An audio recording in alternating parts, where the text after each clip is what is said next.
شیعہ کے جنازے میں شرکت نہ کریں۔ میں درس نظامی کا فاضل ہوں، جب دور حدیث پڑھ لو پھر آگے حدیث کی اجازت لینا۔ غار ہیرا اور غار ثور کے جانے کی یہ وہ مقام ہے جہاں حضور گئے ہیں۔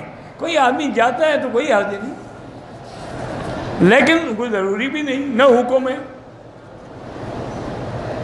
بد نظری سے بچنا ہو تو لا حول ولا قوت الا باللہ زیادہ پڑھا کرو، اعوذ باللہ من الشیطان الرجیم زیادہ پڑھا کرو۔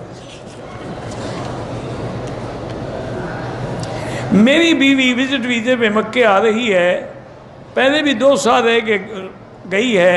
میں حرم کی حد میں رہتا ہوں، اگر وہ ابھی عمرے کی نیت سے نہ آئے 2 دن بعد عمرہ کرے، دم دینی پڑے گی جناب، اس کو آنے دو عمرے کے ساتھ، 1 گھنٹے میں فارغ ہو جائے گی، پھر تم اپنی جوانی کا زور مٹا لینا، اس کو برباد نہ کرو عمرے سے۔ اللہ اس کو لا رہا ہے، 2 سال کے بعد آ رہی ہے، ٹکٹ ویسے بھرے گی تو اس کو اللہ سے عمرہ دے، اور خاص طور پر رمضان کا عمرہ جو حضور کے حج کے برابر ہے۔ میرے گردوں میں پیپ، زخم، پتھری ہے، پانی کی زیادہ پڑتی ہے، اب بھی میں روزہ نہیں رکھ سکتا، فدیہ دیں پھر۔ عند الاحناف اہل پاکستان یا اہل عالم کلہ، اس کو اگر وہ مسجد عائشہ سے عمرہ کریں تو جائز ہے۔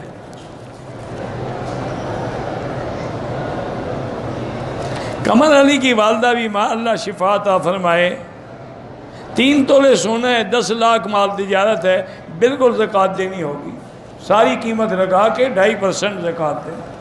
10 لاکھ روپے موجود ہیں، اب سونا کیوں گن رہے ہو؟ اس کی قیمت لگا کے بھی 10 لاکھ میں شامل کرو۔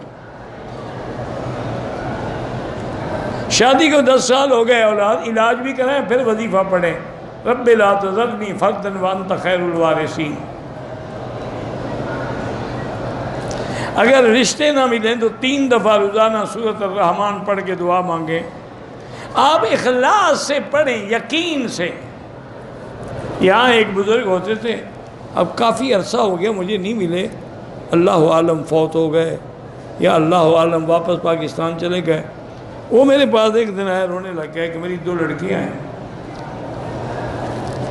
میں یہاں حرم میں پڑھا ہوں، غریب آدمی ہوں، رشتے نہیں ہو رہے۔ میں نے کہا ایسا کرو، ان لڑکیوں سے بھی کہو کہ روزانہ اول آخر درود شریف اور 3 دفعہ سورۃ الرحمن، چونکہ الرحمن جو ہے یہ عرائس القرآن ہے، یہ قرآن کی دلہن ہے، تو یہ پڑھ کے دعا مانگے، اور تم بھی پڑھو۔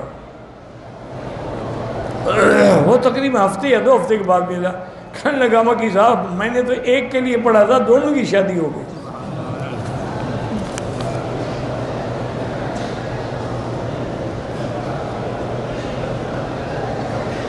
بھائی جب غسل سے پہلے وضو نہیں کرے گا تو وضو کیسے ہو جائے گا؟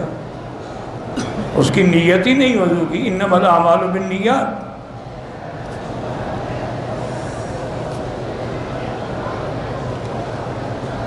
ہم نماز پڑھتے ہیں لیکن پھر خیال ہوتا ہے کہ کمی ہے، یہ خیال بڑی اچھی بات ہے، یعنی آپ کو احساس جو ہے یہ اچھا ہے، آئندہ جو ہے زیادہ ذوق شوق سے نماز پڑھیں۔ احرام کی حالت میں کوئی کیڑا مکوڑا پاؤں کے نیچے مر گیا، کوئی حرج نہیں۔ مغرب کی اذان کے بعد 2 رکعتیں جو ہیں، بعض ائمہ کے نزدیک ایسے ہیں کہ بین کل اذانین صلاۃ، وہ اس حدیث سے حجت پکڑتے ہیں۔ امام صاحب فرماتے ہیں ایک حدیث میں آیا ہے کہ الا المغرب، کے مغرب کے لیے نہیں۔